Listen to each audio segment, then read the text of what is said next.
Good morning, everyone. Welcome to the BBNJ workshop. We're here at Radisson Hotel in Trinidad and Tobago. My name is Ariana Bire. I am the High Seas Youth Ambassador for Trinidad and Tobago, and I'm joined here with Miss Jamie-Leigh Lue Chin, who is a deep sea biologist. So how are you doing today? I'm doing very good. I'm excited to be here. I actually haven't seen the ocean documentary by David Attenborough yet, so I'm really looking forward to it. Okay, great. So now we know the High Seas Treaty, located beyond 200 nautical miles from our national jurisdiction, remains largely ungoverned and unprotected. So in your experience, what unique biodiversity or ecosystems have you encountered in your deep sea research that are especially vulnerable? Oh, there are so many. There's so little known about the deep sea.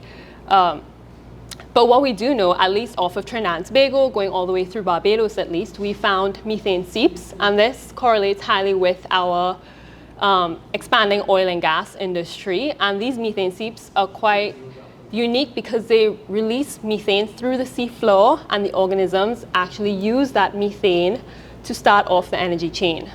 We also have abyssal plains. We also have underwater volcanoes like Kikum-Jenny right off of Grenada. And there are many, countless ecosystems like these that are unique and host endemic and unique species that may not be found anywhere else on Earth. If this is lost, there are a lot of other opportunities that are lost, whether it's bioprospecting, whether it's pharmaceutical ingredients that can be used. But these species themselves are also valuable intrinsically. And it's important that we get to understand them and protect them before we lose what we don't know. And the thing is, we can't protect what we don't know, but the BBNJ treaty is a good way to try and save these ecosystems before they're completely destroyed. Okay, great. And also, having said that, how can scientific research in general inform the implementation of the BBNJ agreement in the Caribbean? The thing is, science without policy is powerless, and policy without science is blind. It is crucial that we urgently try and gather as much scientific data as possible to effectively implement the BBNJ treaty. It would be very difficult for stakeholders to effectively decide where to put marine protected areas, for example, if there's no science backing it. And so science is sort of the foundation, cobblestone that is needed to guide the treaty. And it should definitely be further prioritized, especially in the Caribbean, where we often lack the finances that more developed countries have. And so it's important that collaboration with the global north and global south, but also global south to global south collaboration, so that we can boost research capacity, because we have brilliant minds who want to help.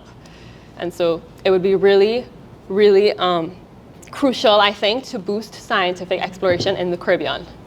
And given you said that about research, what do you think are the main data and knowledge gaps in our region, in our country, that we need to address better to protect these areas beyond national jurisdiction?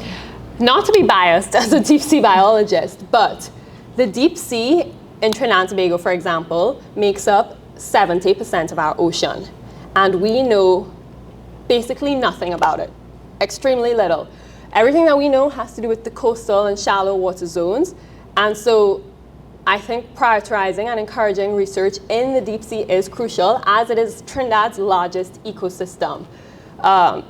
So saying that we know almost nothing about our deep sea is very similar to saying that we know very little about our ocean on a whole. And the ocean is interconnected. So by studying Trinidad and Tobago's exclusive economic zone, for example, these same species, they don't know borders, and so they travel in and out of our waters throughout the Caribbean, throughout the world. And so better understanding the ecosystems we have here, the vulnerable species that we have here, the species that live in our waters, would help better inform the Caribbean and the wider world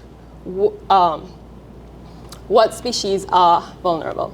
Okay, thank you so very much. I really appreciate all your insights. We loved having you today. Thank you for joining us, and I look forward to having you here again. Thank you. Thank you.